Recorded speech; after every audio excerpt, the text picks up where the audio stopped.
Breaking news. Elon Musk ने DOGE department of government efficiency के सलाहकार पद से इस्तीफा दे दिया है। द गार्डियन, टाइम और एनवाई पोस्ट जैसी प्रमुख मीडिया रिपोर्ट्स के अनुसार ये न सिर्फ एक हाई प्रोफाइल इस्तीफा है, बल्कि अमेरिकी सरकार में चल रहे सबसे बड़े सुधार के प्रयोग पर भी बड़ा सवाल है। एलन मस्क को राष्ट्रपति ट्रंप ने एक स्पेशल गवर्नमेंट एम्प्लॉय बनाकर डोज का प्रमुख नियुक्त किया था, लेकिन महज 130 दिन बाद ही उनका कार्यकाल पूरा हो गया। सिर्फ कार्यकाल की सीमा ही वजह नहीं थी। टाइम और द गार्डियन के अनुसार ट्रंप एडमिनिस्ट्रेशन के साथ नीतिगत टकराव, खासकर खर्च के बड़े बिल पर मस्क की आलोचना भी इस इस्तीफे की बड़ी वजह रही। एलन मस्क का डोज से अलग होना केवल एक व्यक्ति का पद छोड़ना नहीं, बल्कि उस बड़े सरकारी सुधार के सपने पर भी सवालिया निशान है, जिसमें अमेरिका की विशाल ब्यूरोक्रेसी को एफिशिएंट, अफोर्डेबल और मॉडर्न बनाना था।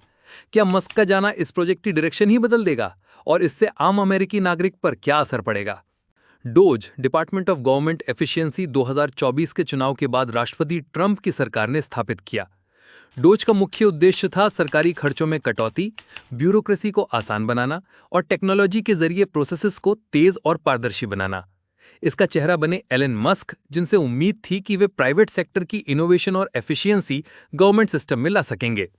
मस्क ने डोज के तहत कई बड़े फैसले लिए। करीब 2 लाख सरकारी कर्मचारियों की छटनी, यूएसएआईडी और कंज्यूमर फाइनेंशियल प्रोटेक्शन ब्यूरो जैसी एजेंसीज को बंद करना, सरकारी खरीद और नीतियों में टेक्नोलॉजी और ऑटोमेशन, कठोर ऑडिट्स और महंगे प्रोजेक्ट्स की समीक्षा। टाइम की रिपोर्ट के अनुसार सरकार ने लगभग 175 अरब डॉलर की बचत का दावा किया, लेकिन मस्क का असली टारगेट था 2 ट्रिलियन डॉलर, जो पूरा नहीं हो पाया।